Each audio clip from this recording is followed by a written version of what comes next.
खवा किंवा मिल्क पावडरचा वापर न करता आज मी तुमच्यासोबत उन्हाळा स्पेशल कुल्फी बनवणार आहे। तर करायचे काय, मिक्सर जारमध्ये आपल्याला मखाणे घालून घ्यायचे आहेत आणि यामध्येच आपल्याला 10 ते 12 इतके काजू घालून घ्यायचे आहेत। मखाणे आणि काजू आवडीनुसार ॲड करून घ्यायचे आहेत।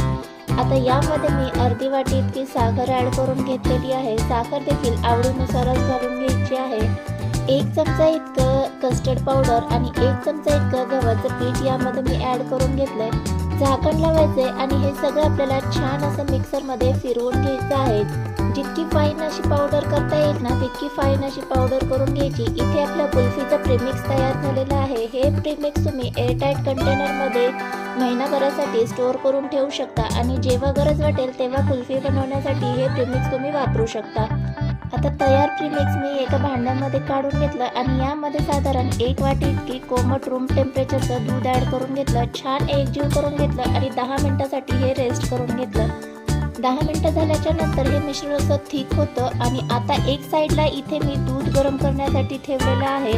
दूध कोमट झालं की यामध्ये आपल्याला हे कुल्फीचं प्रीमिक्स ॲड करून घ्यायचं आहे जे आपण तयार करून ठेवलेलं होतं। मीडियम गॅस करून आपल्याला हे 2 ते 3 मिनिटं छान असं मिक्स करून घ्यायचं आहे। थोड्याच वेळात हे मिश्रण असं दाटसर व्हायला लागतं।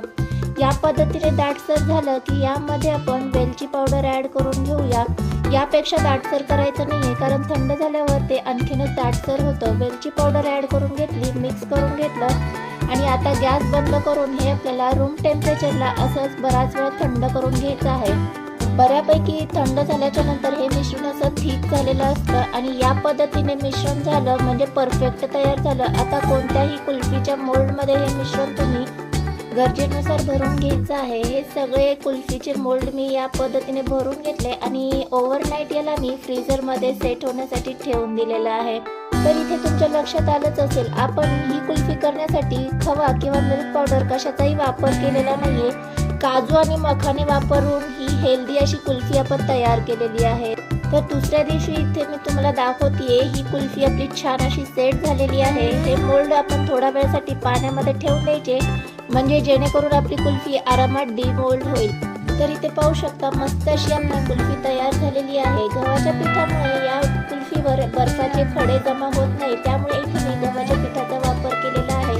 इथे मी तुम्हाला कट करून दाखवतेय की आपण मखाणे वापरून देखील इतकी छान क्रीमी अशी कुल्फी तयार करून देऊ शकतो। तर आजचा व्हिडिओ तुम्हाला आवडला असेल तर प्लीज व्हिडिओला हाईप करा आणि एकदा ही कुल्फी नक्की ट्राय करा। भेटूया नेक्स्ट व्हिडिओमध्ये। बाय।